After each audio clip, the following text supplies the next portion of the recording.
بسم الله الرحمن الرحيم يا متكبر جل جلاله. دا الله پاک یو لسم نوم دی. 11 نمبر یا متکبر جل جلاله. یا متکبر جل جلاله معنی اے لوی ذات ستانه بل لوی نشته دی. علماء کرام دې نوم ډېرې فائدې ذکر کړې دي. یو پیدا پکې دارا وسوجه مشره پر الله پاک دا نوم وي یا متکبر جل جلاله نرمزنا وراله پنا په هر حال کې ها توي یا متکبر جل جلاله ولا طلب غلب دنیا کې لوی مقام ورکی تو ورکی لوی مقام لوی مرتبه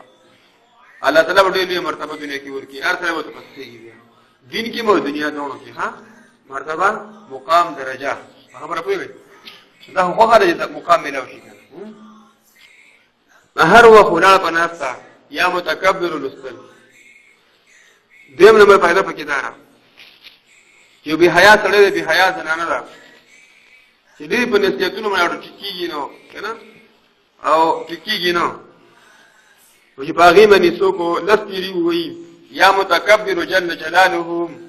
لستری وي په به حیا انسان باندې وسکی واغینه الله تعالی به حیا ختمه سبا ختم شي به حیا او حیا وبګي الله تعالی راوړي څنګه خو کار دی ها بعد به حیا ون انسان خامخای معاشره کی. ادریم نمبر ورچا نیک اولاد نه لکه او نارینه اولاد یا اولاد نه د صحبت نه لغوندي مخکي لستری وي سبي لستری یا خذ خاون یا متکبر جل جلاله یا متکبر جل جلاله هذا لا نارینه اولاد په نصیب کی یا اولاد بل الله تعالی ورکی. او څلورم نمبر پیدا پکې دارا چې کوم انسان هر کار شروع کولو کې یو کار شروع کوي د دنیا یو کار دی او دې پکې اول نشو یا متکبر جل جلاله هغه کار باندې تعالی ورو چرته دی نه باندې الله تعالی هغه کار رواني راکړه چې هر وخت خیر او برکت وکړي دکاني زمینداری کاری کنه دا پکې وای. پنځم نمبر پیدا پکې دارا سوچ د یوې ځله سملستو وخت کې وایو د شپې سملستو وخت کې 21 ستري وای یو ستري یا متکبر جل جلاله البخوب کې بنيري بای کسان یې ولا خوبونی کله د ستیرا پاتې کله کله تفریوزي کله ورځي یا لا به چغي وای دا غي چې تاسو وای کنه دا کار دی خوب کې وځي بنيري ښا سو مری وای یو شپې سملستو وخت نه ځکه ښا یا متکبر جل جلاله یو شپې لستل. شپږم نو پیدا پکې دارا دا خو دغه وګړو دي په دغه وای دا هم لري فائدې هم لري وسوچ شپږ سوا دوش په تورزه پورې شپږ سوا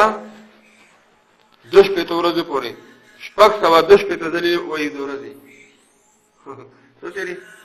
شپږ سوا دوش په تورزه پورې تاسو پرې وای روزانه